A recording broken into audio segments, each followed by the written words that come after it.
Mes chers amis, imaginez vous réveillez un matin, métamorphosé en cafard. La terreur vous submerge, vous êtes seul, isolé, enfermé dans un corps qui inspire le dégoût aux autres. Une créature méprisée, rejetée par instinct. Mais bientôt, un réconfort vous traverse l'esprit. Votre famille, elle qui a tant compté sur vous pendant toutes ces années, ne vous abandonnera pas. Elle vous soutiendra, par reconnaissance, par amour. Après tout, vous avez toujours été là pour elle. Ce ne fut malheureusement pas le cas pour Grzegorz Samsa, le protagoniste de la métamorphose de Franz Kafka. À son réveil, transformé en insecte monstrueux, sa première pensée ne fut ni la peur, ni la révolte face à sa condition, mais l'angoisse d'arriver en retard au travail. Plutôt que de s'interroger sur la gravité de sa situation, il s'inquiète de ses obligations professionnelles, comme si rien d'autre ne comptait. Mais les pensées qui occupèrent le plus longtemps l'esprit de Grzegorz Samsa concernaient sa famille, ses parents et sa sœur. Comment pourrait-il survivre désormais, eux qui vivaient dans l'oisiveté et dépendaient entièrement de son travail? Parfois, Grzegorz étouffait son sens du devoir pour se raccrocher à un espoir. Sa famille finirait par trouver une solution et prendrait soin de lui, comme lui avait pris soin d'eux. Et en effet, ils trouvèrent le moyen de subvenir à leurs besoins sans lui. Mais hélas, ils furent incapables d'accepter Grzegorz tel qu'il était devenu. Derrière l'histoire de Grzegorz Samsa se cache une critique implacable de la société moderne, où la valeur d'un individu se mesure à son utilité, et où l'amour, la dignité, même l'identité peuvent se dissoudre dès que l'on cesse d'être fonctionnel. Kafka, en un seul texte, parle de solitude, d'aliénation, de travail, de famille, et surtout d'un monde qui ne sait plus quoi faire de l'humain quand il ne rentre plus dans la machine.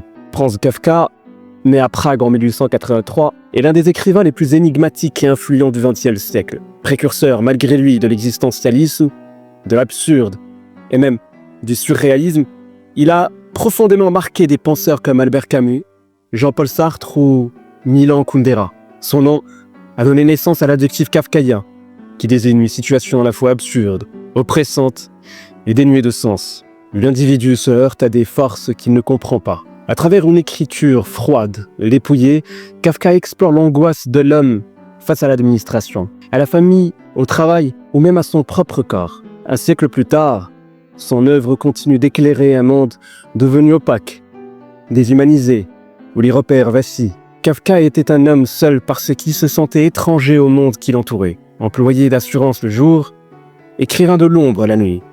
Il écrivait dans le silence, sans éclat, presque en cachette. Il ne cherchait ni reconnaissance, ni public. Il écrivait parce qu'il ne pouvait pas faire autrement.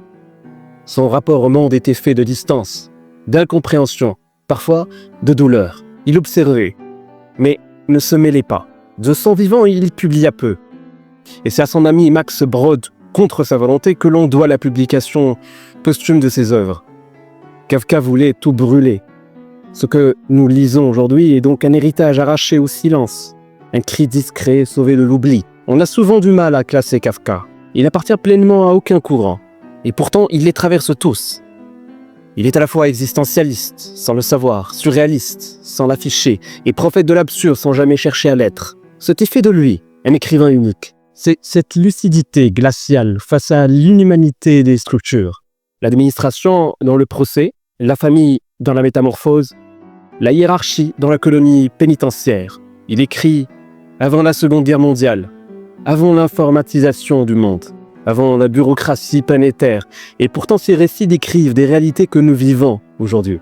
Des individus écrasés par des règles qu'ils ne comprennent pas, dépossédés d'eux-mêmes, contraints de se justifier, d'exister.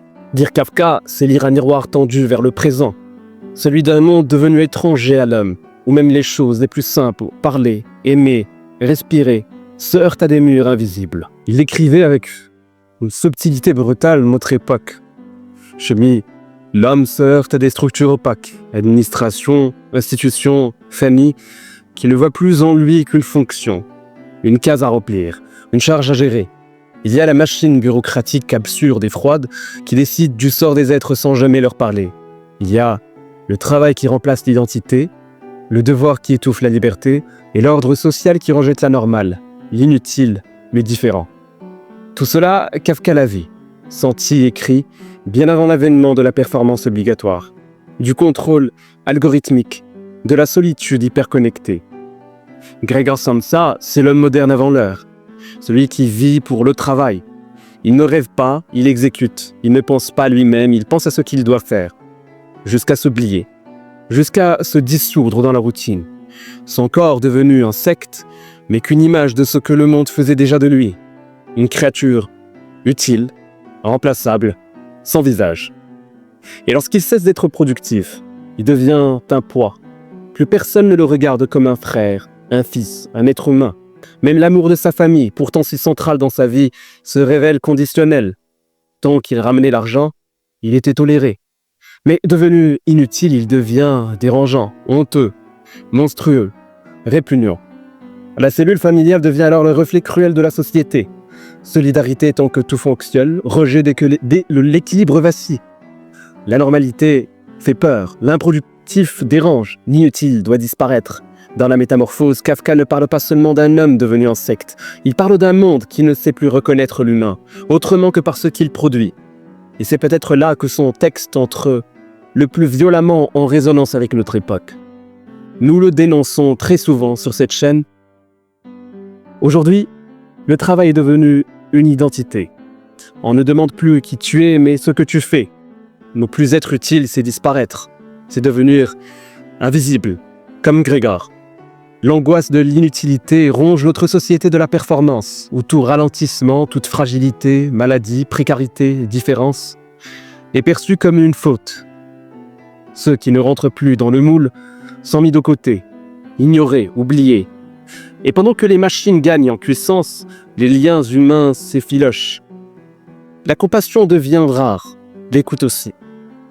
Chacun seul dans son couloir, face à une société qui avance sans se retourner. Kafka l'avait vu. L'individu n'est plus entendu. Gregor se transforme en cafard au début de l'histoire, car dans ce monde, l'homme perd toute sa dignité quand il devient incapable de produire. Il est vu comme un insecte au moment où il devient inutile. Dans une autre histoire que nous aimons citer sur cette chaîne, Chihiro, l'héroïne de Hayao Miyazaki, perd son nom et son identité par la même occasion, quand elle obtient un travail dans l'établissement de Yubaba. Et aujourd'hui, nombre de personnes n'ont plus de nom, ne sont plus ou seulement des rouages du système.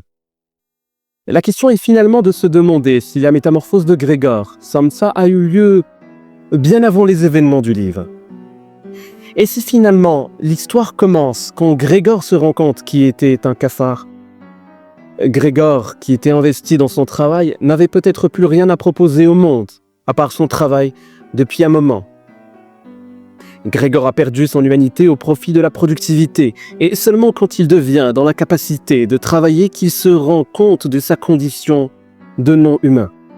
Et puis, la véritable métamorphose n'est peut-être pas celle du corps de Gregor, mais celle du regard que le monde porte sur lui. C'est sa famille qui change, qui devient méfiante, puis hostile, dès l'instant où il n'est plus capable de subvenir à leurs besoins. Ce n'est pas l'insecte qui effraie, c'est l'inutilité. La métamorphose, au fond, est celle d'une société qui ne reconnaît plus l'homme dès qu'il cesse d'être productif, qui voit un parasite, là où hier encore elle voyait un pilier. Kafka ne donne pas de réponse. Ce qu'il nous donne à voir, c'est un monde où l'homme ne comprend plus ce qui lui arrive. Un monde où les structures parlent une langue étrangère et où la vérité, quand elle existe, est noyée dans l'absurde. Mais c'est justement là que son œuvre prend toute sa force, parce qu'elle nous oblige à regarder ce que nous préférons ignorer. Il y a une humanité tranquille du quotidien, l'usure des liens, la solitude maquillée en normalité.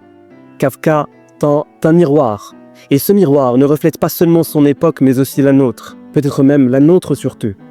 Relire la métamorphose est un avertissement, un cri discret mais encore vivant.